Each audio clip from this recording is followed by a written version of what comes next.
Well, student, I am continuing with the preparation of soles बेटा. Last time मैं यही करवा रहा था आपको और इसी के साथ मैं आप कंटिन्यू कर रहा हूँ. ये लास्ट एक मेथड बचा था. हाँ, आपको बताया था electro disintegration method, mechanical disintegration आपके साथ डिस्कस किया था. Mechanical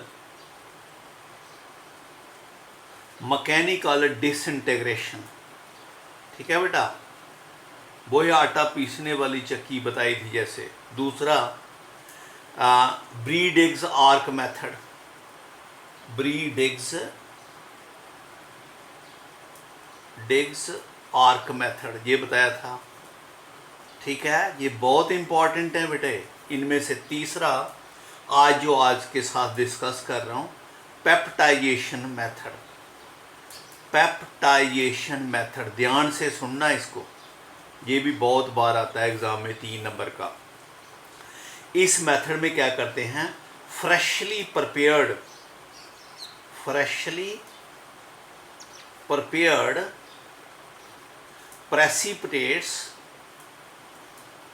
precipitates are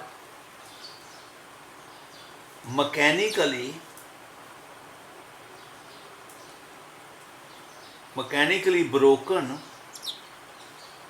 into colloidal size particles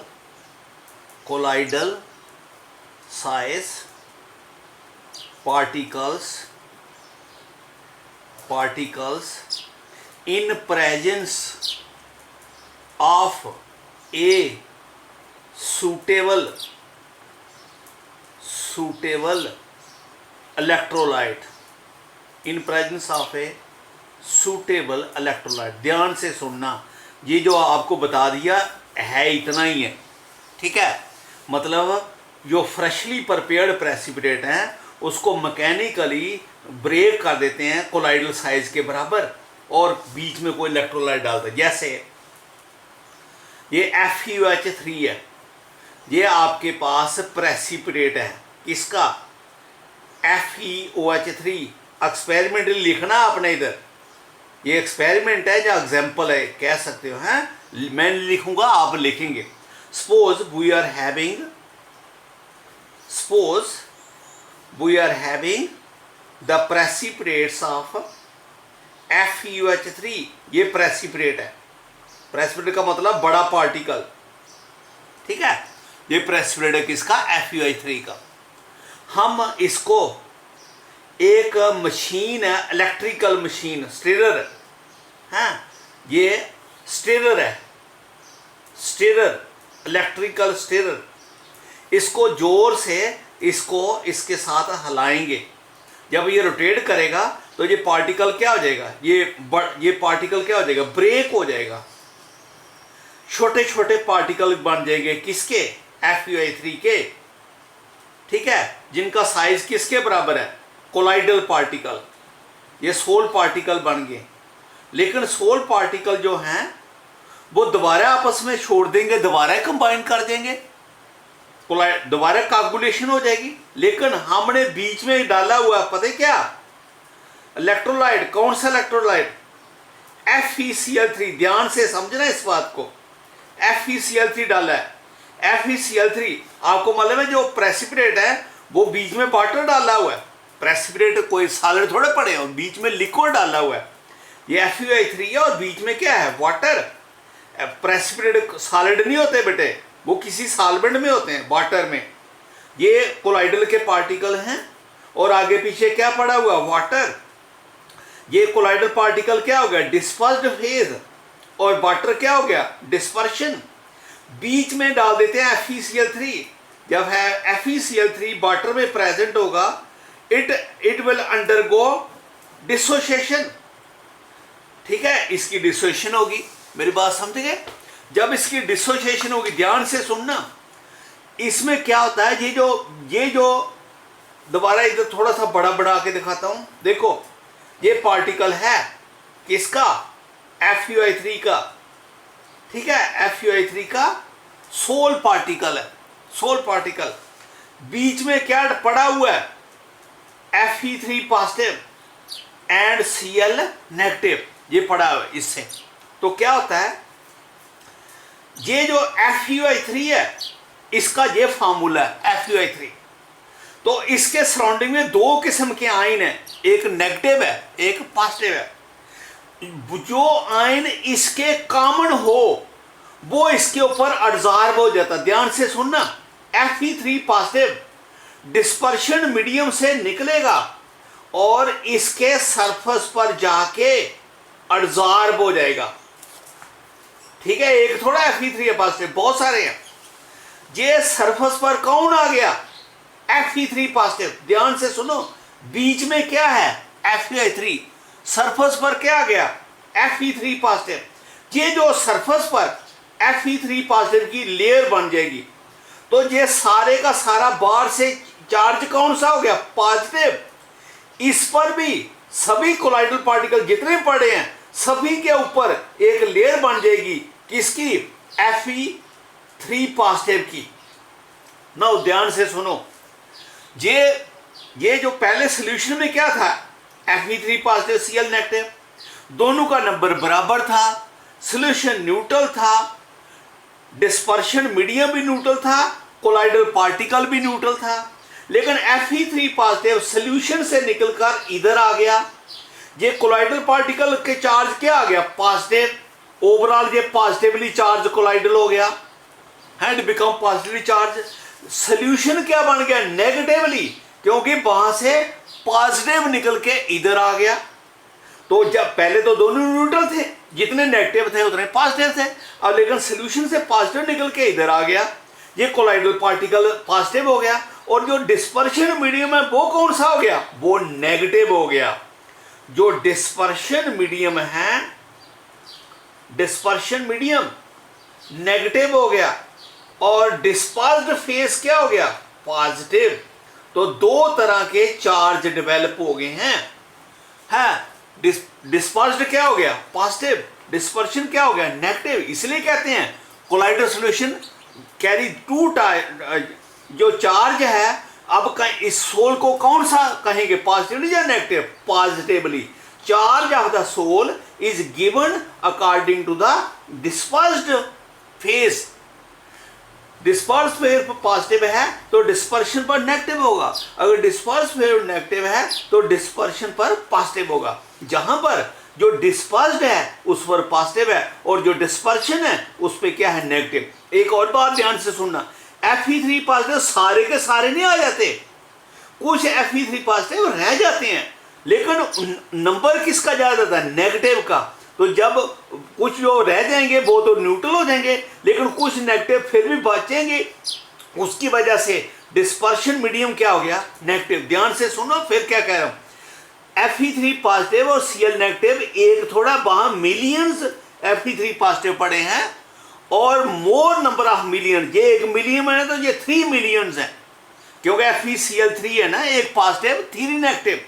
Fe3 positive, कुछ Fe3 पॉजिटिव इसके ऊपर आ जाते हैं, कुछ Fe3 पॉजिटिव अभी भी डिस्पर्शन मीडियम है, वो जो कुछ हैं वो न्यूट्रलाइज हो जाते हैं Cl नेगेटिव से, लेकिन Cl नेगेटिव एक्स्ट्रा हो गया, इसलिए डिस्पर्शन मीडियम क्या हो गया, नेगेटिव, डिस्पर्स्ड क्या हो गया, पॉजिटिव।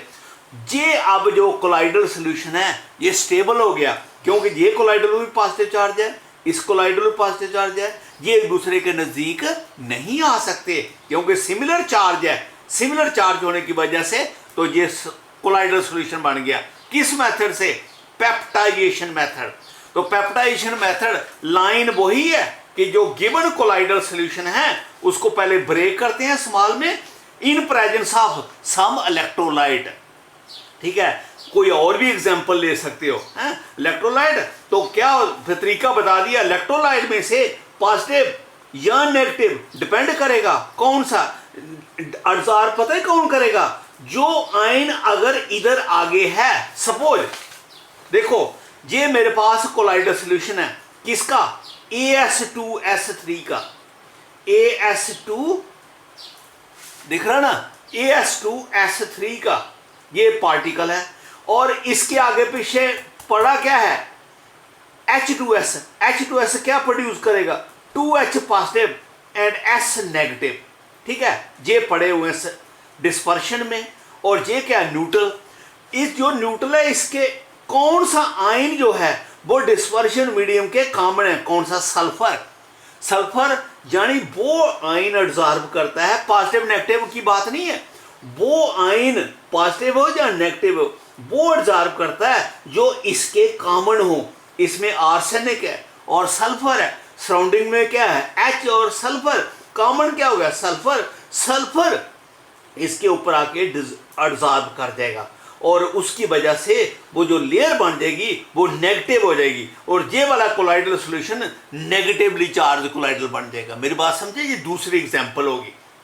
AS2S3 को पार्टिकल कोलाइडल थे, उसको ब्रेक करके छोटा कर दिया और बीच में क्या डाल दिया, H2S गैस, और H2S डिसोशिएट करके उसने क्या बना दिया, 2H positive and S-2। S-2 common हो गया, S-2 इसके ऊपर आके एब्जॉर्ब कर गया और कोलाइडल बन गया, और कोलाइडल क्या बन गया, नेगेटिव चार्ज। भैया पता ना, H2S जो है वो डिसोशिएट करके क्या बनाता है, 2H पॉजिटिव प्लस S-2। मेरी बात समझ गए, हो गया बेटा। तो दिस इज, ये प्रेपरेशन खत्म हो गई है बेटा। अब है प्यूरिफिकेशन, प्यूरिफिकेशन ऑफ सोल्स। जो कोलाइडल सॉल्यूशन बना लिए हैं उनकी हमने प्यूरिफिकेशन करनी है। देखो बेटा, जब प्यूरिफिकेशन करते हैं ना, सोल कंटेन्स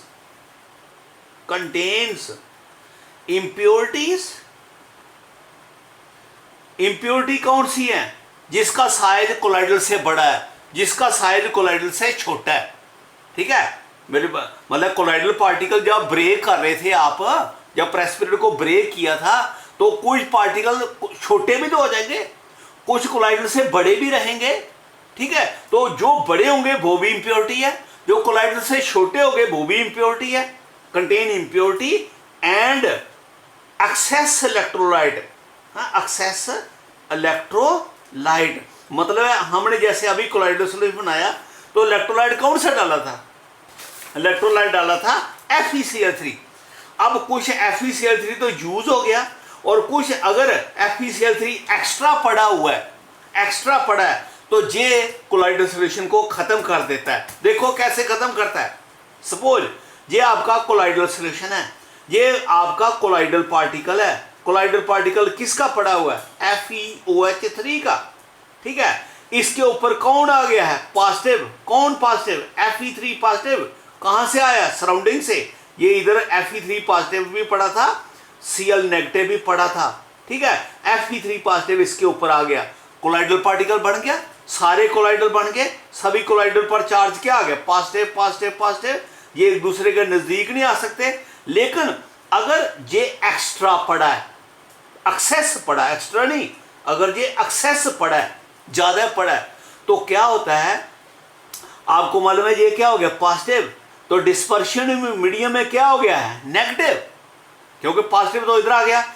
अगर ये बहुत ज्यादा है तो ये नेगेटिव ना, इसके पोटेंशियल डिफरेंस बढ़ गया। ये नेगेटिव बहुत ज्यादा है, ये पॉजिटिव बहुत ज्यादा है, इनके बीच में अट्रैक्शन हो जाती है। अट्रैक्शन होने से क्या होगा, Cl नेगेटिव इसके ऊपर आके डिपॉजिट हो जाएगा। नेचुरली पॉजिटिव के ऊपर नेगेटिव आएगा नहीं। Cl नेगेटिव कहां से आ गया, डिस्पर्शन मीडियम से। कहां आगे डिपॉजिट हो गया, उसके ऊपर, पॉजिटिव के ऊपर। ऐसा होने से ये पॉजिटिव और नेगेटिव मिलके क्या हो गए, न्यूट्रल। ये भी क्या हो जाएगा, न्यूट्रल। जब पार्टिकल न्यूट्रल हो गए तो इसकी तो कोगुलेशन आ जाएगी, ये पार्टिकल दूसरे से क्या हो गए, अट्रैक्ट। तो इसलिए अगर एक्सेस इलेक्ट्रोलाइट पड़ा हो तो जो कोलाइडल सॉल्यूशन है उसकी कोगुलेशन हो जाती है। इसलिए हम जब हमने कोलाइडल बनाना है उसकी इंप्योरिटी भी निकालनी है और उसका एक्सेस इलेक्ट्रोलाइट भी निकालना है। अगर नहीं निकालोगे तो ये जो बीच में एक्स्ट्रा इलेक्ट्रोलाइट पड़ा है, नेगेटिव है, तो ये इसके ऊपर जाके डिपॉजिट हो जाएगा, तो न्यूट्रल हो जाएगा। ये भी न्यूट्रल होने से इसकी कोगुलेशन हो जाएगी, कोलाइडल सॉल्यूशन खत्म हो जाएगा। ठीक है, तो ये है, इसको थोड़ा सा इलेक्ट्रोलाइट चाहिए, लेकिन अगर एक्स्ट्रा है, थोड़ा इलेक्ट्रोलाइट चाहिए स्टेबिलिटी के लिए। ठीक है, अब देखो प्यूरिफिकेशन कैसे करते हैं। एक मेथड है उसको बोलते हैं डायलिसिस, सुना होगा नाम आपने, हैं। जब किसी की किडनी फेल हो जाती है, उसका ब्लड जो है, किडनी उसकी ब्लड को प्यूरिफाई नहीं करती, डायलिसिस नहीं करती, तो फिर हॉस्पिटल में जाके उसकी डायलिसिस करानी पड़ती है। ठीक है, देखो डायलिसिस क्या होता है, प्यूरिफिकेशन करते हैं। ये हमारे पास एक बैग है बेटा, पॉर्चमेंट बैग, इसको बोलते हैं PARCHMENT बैग, पार्चमेंट बैग। ये बैग जो है, इसके पोर्स हैं, इन पोर्स, ये पोर्स छोटे हैं, इनमें से इलेक्ट्रोलाइट बाहर, ये कोलाइडल सोल्यूशन डाल दिया इसके बीच में, हमने ये FeI3 कोलाइडल बनाया, इसमें डाल दिया, तो इसमें जो साइज हैं पार्टिकल के, पोर्स के हैं, बैग पोर्स जो हैं, इसके पोर्स हैं, उन पोर में से कोलाइडल पार्टिकल बाहर नहीं निकल सकता, लेकिन इलेक्ट्रोलाइट निकल सकता है। इलेक्ट्रोलाइट का साइज छोटा है, Fe3 पॉजिटिव Cl नेगेटिव का साइज छोटा है, लेकिन कोलाइडल का बड़ा है, तो इलेक्ट्रोलाइट इसको बीच में रखते हैं वाटर में। ठीक है, तो ये प्योर वाटर है, एक साइड से जहाँ से प्योर वाटर अंदर भेज रहे हैं, और जहाँ से प्योर वाटर बाहर निकल रहा है, हाँ, जहाँ से वाटर बाहर निकल रहा है, जहाँ से वाटर, ये पूरा फील्ड है। व्हाट विल हैपन, बीच में से इलेक्ट्रोलाइट निकल के इधर आ जाएगा, कोलाइडल नहीं आ सकेगा, क्योंकि जो पोर्स हैं उनका साइज छोटा है, उसके कोलाइडल पार्टिकल निकल पाता, लेकिन जो इलेक्ट्रोलाइट पड़ा हुआ है वो उनका साइज छोटा है, दे विल कम आउट। तो हम इसकी डायलिसिस करें, this is called a dialysis, removal of extra electrolyte from the colloidal solution by means of A parchment bag. That parchment bag भी बोलते हैं इसको, मेम्ब्रेन भी बोलते हैं, मेम्ब्रेन्स, ये पार्चमेंट बैग कह दो या मेम्ब्रेन्स। तो इसलिए जो पार्चमेंट बैग के जो पोर्स हैं वो छोटे हैं, उनसे कोलाइडल पार्टिकल नहीं निकल सकता, लेकिन जो बीच में एक्स्ट्रा इलेक्ट्रोलाइट पड़ा हुआ है वो निकल सकता है। ठीक है, आपको मैंने अभी बताया था कि ये जो डायलिसिस है, दिस इज हमारी बॉडी में भी जो ब्लड होता है ना, उसमें आयंस आ जाते हैं, और हमारी किडनी उन आयंस को लग कर देती है, तो हमारा ब्लड प्यूरिफाई हो जाता है। ठीक है, जहां भी आयंस हम इससे निकाल रहे हैं, दिस इज कॉल्ड ये डायलिसिस। मेरी बात समझिए, तो ये जो डायलिसिस, ध्यान से सुनना मेरी बात, देखो एक फिर मैं कोलाइडल के बारे में ये एक्स्ट्रा बता रहा हूं। देखो इधर, ये आपको मैंने आगे बताया था, ये कोलाइडल सॉल्यूशन स्टेबल क्यों है, क्योंकि ये कोलाइडल पार्टिकल है, इन सभी कोलाइडल पर चार्ज क्या है, सेम। अगर ये पॉजिटिव है, ये पॉजिटिव है, ये पॉजिटिव है, ये पॉजिटिव है, इन पर सेम चार्ज है, ये एक दूसरे के नज़दीक नहीं आ सकते, इसलिए इनकी कोगुलेशन नहीं हो सकती। लेकिन जो डिस्पर्शन मीडियम है उसमें पॉजिटिव भी पड़ा है और नेगेटिव भी पड़ा है। ठीक है, अब मैंने आपको बताया था, अभी बात बताई थी आपको कि ये सपोज FeOH3 है, और इसके ऊपर कौन है, पॉजिटिव है, पॉजिटिव कौन आया है, ये Fe3 जो बीच में क्या पड़ा हुआ है, Fe3 पॉजिटिव और Cl नेगेटिव, पॉजिटिव इसके ऊपर आके एब्जॉर्ब कर गया। अब सुनना मैं जो बोल रहा हूं, ये Fe पॉजिटिव जो 3 पॉजिटिव जो है, कुछ Fe3 पॉजिटिव अभी आपके डिस्पर्शन में पड़े और कुछ Fe3 पॉजिटिव इसके ऊपर एब्जॉर्ब हो गए। ठीक है, ये जो एब्जॉर्ब हैं ये परमानेंट इधर नहीं रहते। क्या होता है, एक Fe3 पॉजिटिव नया आता है, वो इसके ऊपर एब्जॉर्ब कर जाता है, और जो आगे एब्जॉर्ब हुआ वो निकलता रहता है, यानी इसमें एब्जॉर्प्शन और डिसॉर्प्शन होती रहती है। मेरी बात सुन रही है कि जो कोलाइडल पार्टिकल है उसके ऊपर पॉजिटिव है, पॉजिटिव कौन है, Fe3 पॉजिटिव उसके ऊपर है, लेकिन Fe3 पॉजिटिव कहाँ, डिस्पर्शन मीडियम भी है, डिस्पर्शन मीडियम का Fe3 पॉजिटिव इसके ऊपर आता है, और जो आगे एब्जॉर्ब हुआ वो निकलता रहता है। ये दोनों चीजें होती रहती हैं, ये एब्जॉर्प्शन भी होती रहती है, डिसॉर्प्शन भी होती रहती है। अगर आपका ये, इसलिए मैंने कहा कि थोड़ा सा इलेक्ट्रोलाइट होना जरूरी है। अगर ये इलेक्ट्रोलाइट नहीं होगा इधर सराउंडिंग में, तो सिर्फ डिसॉर्प्शन हो जाएगी, एब्जॉर्प्शन नहीं होगी। अगर डिसॉर्प्शन होती रहेगी तो जितना भी कोलाइडल पार्टिकल के ऊपर पॉजिटिव है, ध्यान से सुनना, जो कोलाइडल सॉल्यूशन के ऊपर पार्टिकल है वो सारे के सारे बाहर निकल जाएंगे। तो बाहर निकल जाएंगे तो ये क्या हो जाएगा, न्यूट्रल, सारे क्या हो जाएंगे, न्यूट्रल। तो इसकी क्या हो जाएगी फिर, कोगुलेशन। तो इसमें एडसॉर्प्शन भी हो रही है, डिसॉर्प्शन भी हो रही है। क्यों हो रही है, क्योंकि सराउंडिंग में Fe3 पॉजिटिव पड़ा है, सराउंडिंग में Fe3 पॉजिटिव पड़ा है जो इसके ऊपर एडसॉर्ब हो रहा है, और जो एडसॉर्ब है वो निकल रहा है। दोनों चीजें हो रही है, एडसॉर्प्शन भी डिसॉर्प्शन भी। तो अगर आप क्या करोगे, सराउंडिंग में अगर नहीं होगा तो सिर्फ डिसॉर्प्शन हो जाएगी। तो सारे के सारे सरफेस से पार्टिकल Fe3 पॉजिटिव निकल जाएंगे, पार्टिकल क्या हो जाएगा, न्यूट्रल, सारे क्या हो जाएंगे, न्यूट्रल, एक न्यूट्रल दूसरे से कंबाइन हो जाएगा, कोगुलेशन हो जाएगी। तो कोलाइडल सॉल्यूशन स्टेबल नहीं रहेगा। तो स्टेबिलिटी के लिए little of electrolyte is required, excess नहीं, little of electrolyte is required. तो स्टेबल तभी होता है कोलाइडल सॉल्यूशन अगर बीच में थोड़ा सा इलेक्ट्रोलाइट पड़ा है। जब आप डायलिसिस कर रहे थे, अगर आप सारा इलेक्ट्रोलाइट निकाल दोगे, डायलिसिस करते रहोगे, सुबह से लेकर हफ्ता तक कर रहे हो, लगातार करते जा रहे हो, तो फिर क्या होगा, बीच में से सारे इलेक्ट्रोलाइट निकल जाएंगे। तो इलेक्ट्रोलाइट निकल जाएंगे तो फिर क्या हो जाएगी, डिसॉर्प्शन। जो कोलाइडल के ऊपर पॉजिटिव एडसॉर्ब है वो भी निकल जाएगा, तो वो भी निकल के बाहर आ जाएगा। तो फिर कोलाइडल पार्टिकल बीच में क्या हो जाएंगे, न्यूट्रल। तो न्यूट्रल हो गए तो एक न्यूट्रल दूसरे न्यूट्रल से क्या कर जाएगा, कंबाइन, तो कोगुलेशन हो जाएगी। तो डायलिसिस करनी है कुछ लिमिट तक, प्रोलॉन्ग्ड डायलिसिस नहीं करनी। प्रोलॉन्ग्ड का मतलब है लंबी देर तक डायलिसिस करोगे तो फिर जो कोलाइडल सॉल्यूशन है वो खत्म हो जाएगा, दैट विल बी प्रेसिपिटेशन, उसकी क्या हो जाएगी, कोगुलेशन। आप मेरी बात समझ गए, ये आगे वर्ड मैंने यूज करना है, बहुत टाइम लगाया इसको, आई थिंक आपको बात समझ आ गई होगी, ठीक है। तो ये हो गया डायलिसिस। इसके बाद है बेटा इलेक्ट्रोडायलिसिस।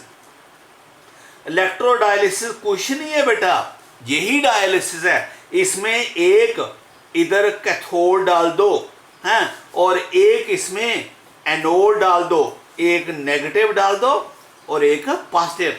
तो फिर क्या होगा, आपको मालूम है जो बीच में इलेक्ट्रोलाइट जो पड़ा हुआ है वो पॉजिटिव भी है नेगेटिव भी है, हैं। Fe इलेक्ट्रोलाइट कौन सा पड़ा, फेरिकोलाइट, पॉजिटिव भी है नेगेटिव भी है। जो पॉजिटिव है वो इस पॉजिटिव जो है वो इसकी नेगेटिव की ओर अट्रैक्ट हो जाएगा, नेगेटिव इलेक्ट्रोड की ओर, और जो बीच में नेगेटिव है वो इस पॉजिटिव की ओर अट्रैक्ट हो जाएगा। तो dialysis under the influence of electric current is called as electrodialysis. Electrodialysis fast होती है बेटा।